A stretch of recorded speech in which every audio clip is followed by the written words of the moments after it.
အားလုံးပဲမင်္ဂလာပါကျွန်တော်တို့ရဲ့ A Grade Football Channel လေးကနေပြန်လည်လို့ကြိုဆိုလိုက်ပါတယ်ခင်ဗျဒီနေ့မှတင်ဆက်ပေးမယ့်အကြောင်းအရာလေးကတော့ Eriksen က United မှာကာလာရှိပျောက်ဆုံးနေတဲ့အရာကိုယူဆောင်လာပေးမယ်ဆိုတဲ့အကြောင်းလေးပဲဖြစ်ပါတယ်ကစားသမားတဲ့ Christian Eriksen ကတော့ Manchester United မှာကာလာရှိပျောက်ဆုံးနေတဲ့အရာတစ်ခုကိုယူဆောင်လာဖို့ရှိနေတယ်လို့ကစားသမား Danny Hidegbotham ကပြောဆိုလိုက်ပါတယ်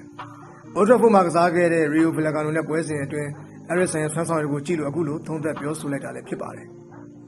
Eriksen ရာသီကြိုပွဲစဉ်နှစ်ခုကဆွမ်းဆောင်ရည်တွေဆိုရင်တော့ United အတွက်တော့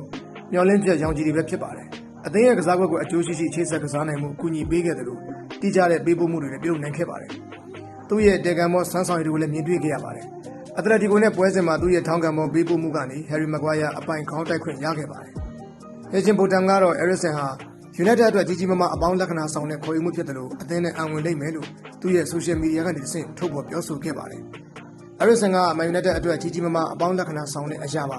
အနောက်ကိုဆင်းပြီးဘောလုံးယူတာတွေနောက်ကနေဘောလုံးပေးပို့မှုပြုလုပ်တာတွေကကာလာရှိပျောက်ဆုံးနေတဲ့အရာတွေပါဒီမှတ်ချက်စကားအရ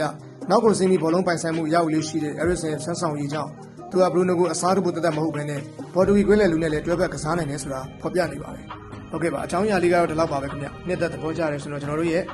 A Grade Football Channel လေးကို like and subscribe လုပ်ပေးထားပါအောင်အားလုံးကိုကျေးဇူးတင်ပါတယ်ခင်ဗျ